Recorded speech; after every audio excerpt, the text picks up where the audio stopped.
So today's goal is to put in our 1/2-inch drip irrigation from our rain barrels into our rows. And then put in either the drippers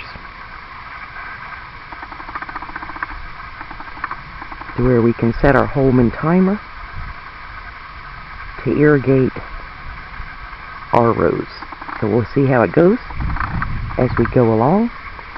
Our intent is to bury them across the rows, but we'll have to see how it works out. I have no doubt that a professional installer could have made something much more attractive. However, this works. We cannot have too much weight on the faucet with this 4-piece manifold.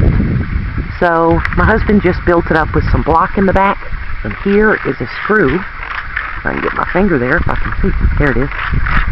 That supports that, and it seems very effective. We didn't have any problem using those 3 manifolds hooked up to the hoses that then go into the garden that attach to the irrigation tubes.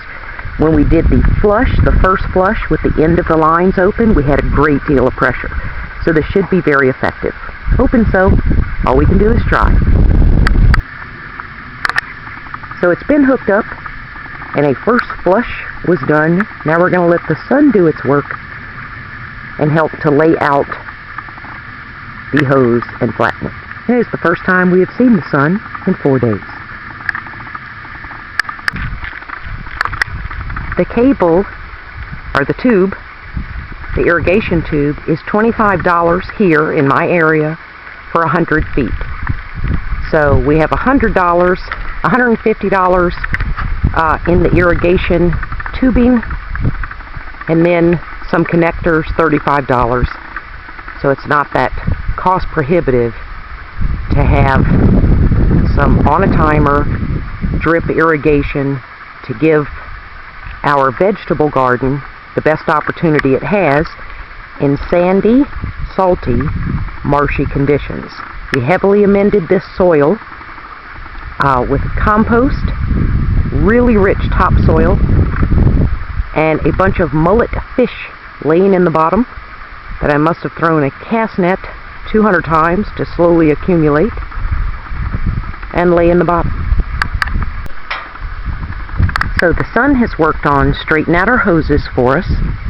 They do end at the edge of each row, and they're simply, the tube is bent over and cable tied. Here's a connection coming off of the hose, that is the garden hose, that is attached to the rain barrels.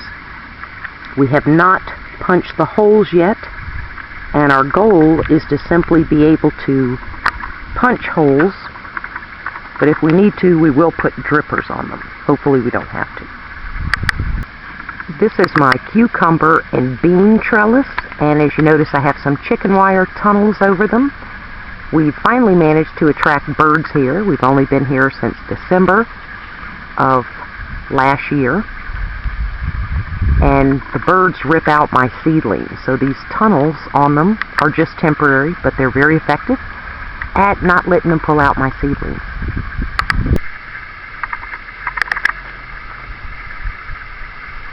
It is now time for Pokey Joe to make holes.